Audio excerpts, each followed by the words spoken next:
Monsieur le Président, j'ai envie de vous dire, jusqu'au bout, le syndrome de Stockholm aura joué à plein.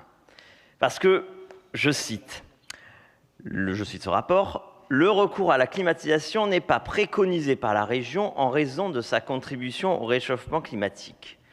Cette position, c'est celle de la gauche et de l'extrême gauche, des LFI et des écolos gauchistes, au mieux des fadas, au pire des dangereux.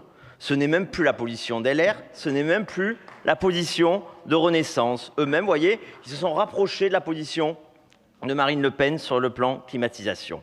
Depuis que nous nous connaissons, depuis que nous bataillons ensemble, face à face, dans cet hémicycle, vous n'avez jamais cessé de glisser à gauche, de vous soumettre aux oukases idéologiques de la gauche et de l'extrême gauche. En sciences politiques, je crois que la formule était d'Albert Thibaudet, en sciences politiques, on appelle ça le sinistrisme. Alors, une dernière fois, de crainte de vous retrouver un jour sénateur LFI, le premier, le seul, à jamais le premier.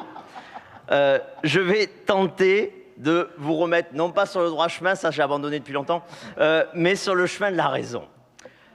D'abord, la climatisation, c'est une question de santé publique. Il y a 2 fois plus de recours aux urgences en période de forte chaleur. 10% de la mortalité sont imputés à la chaleur durant les périodes de canicule. Depuis 2017, 34 000 décès dans notre pays sont imputés aux fortes chaleurs et à la canicule.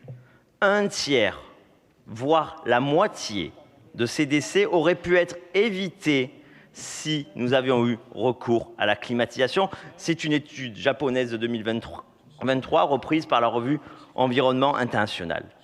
La climatisation, c'est aussi une question d'intérêt économique. Nous avons la chance de pouvoir faire grâce au nucléaire français, grâce à notre mix énergétique, parce que nous pouvons avoir une énergie propre, et la climatisation serait moins polluante que le chauffage l'hiver. Va-t-on nous demander d'arrêter de chauffer nos écoles, nos lycées, nos hôpitaux, nos EHPAD l'hiver? Non, bien évidemment, ce serait une absurdité.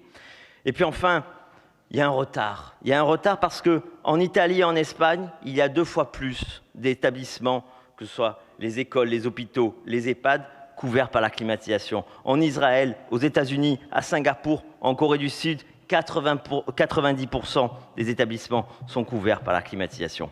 Alors, Monsieur le Président, une dernière fois, revenez à la raison. Inspirez-vous du plan climatisation de Marine Le Pen. La climatisation sauve des vies, allons-y.